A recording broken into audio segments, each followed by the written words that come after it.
How grateful I am to have served with such wonderful men and women Sou of God. muito grato de observar tantos homens, jovens e homens de Deus. Amo essas pessoas e suas famílias.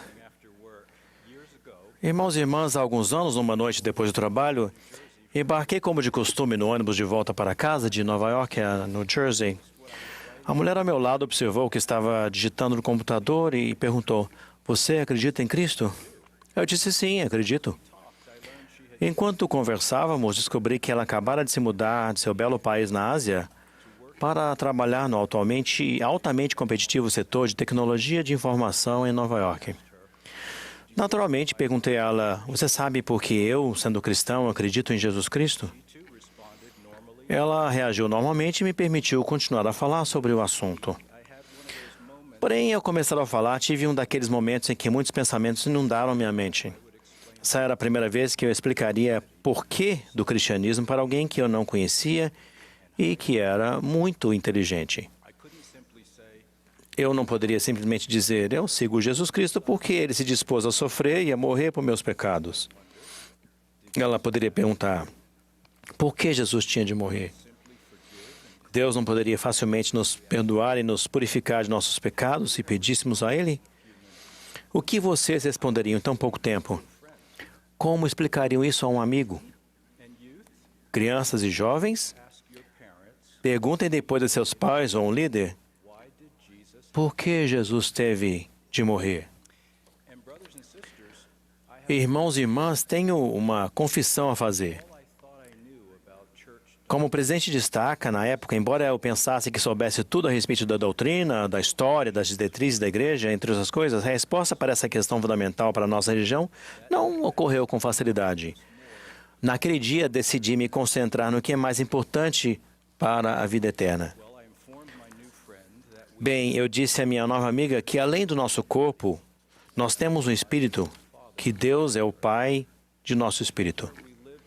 Eu disse a ela que vivíamos com Ele, com nosso Pai Celestial, antes de nascermos nesse mundo mortal.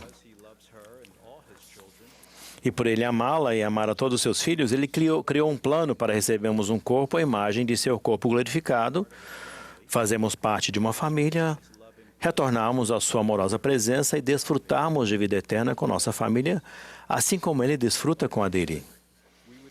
Eu disse, no entanto, que enfrentaríamos dois obstáculos principais nesse mundo certamente decaído: a morte física, a separação de nosso corpo e nosso espírito. E é claro que ela sabia que todos nós morreríamos.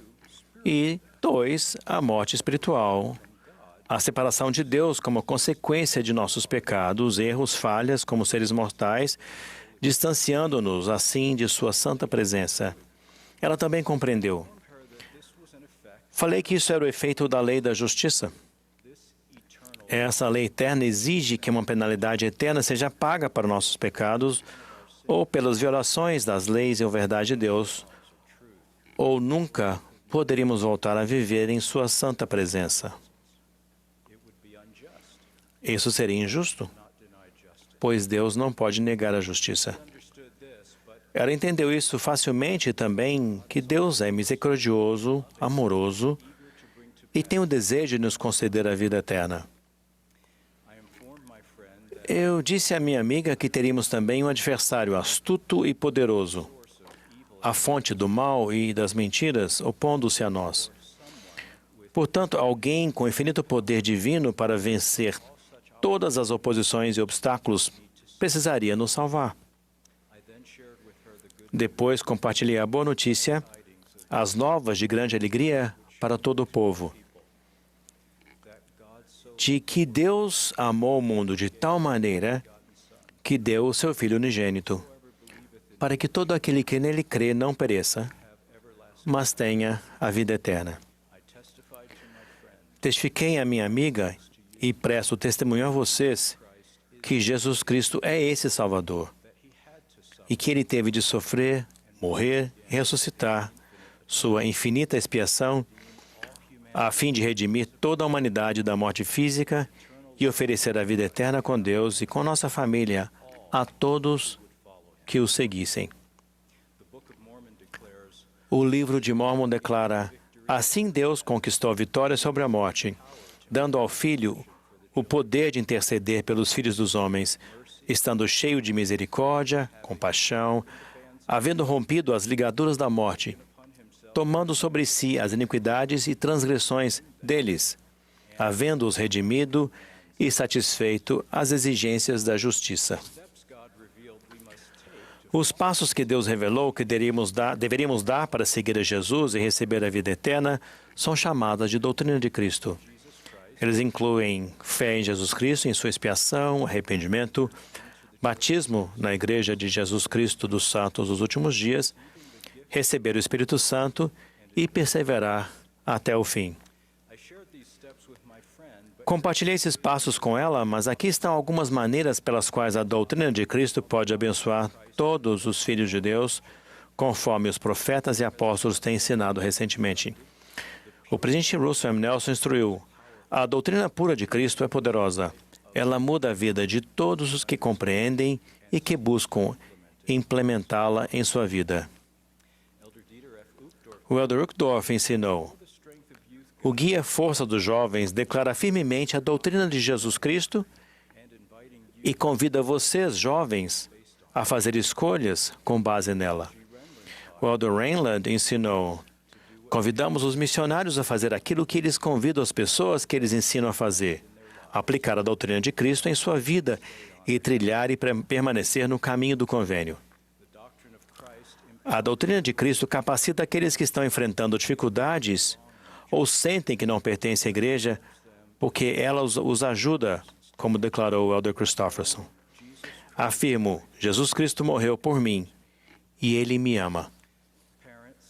Pais, se seus filhos têm dificuldades com algum princípio do Evangelho ou com algum ensinamento profético, por favor, resistam a qualquer tipo de cólera ou ativismo contra a igreja ou contra seus líderes.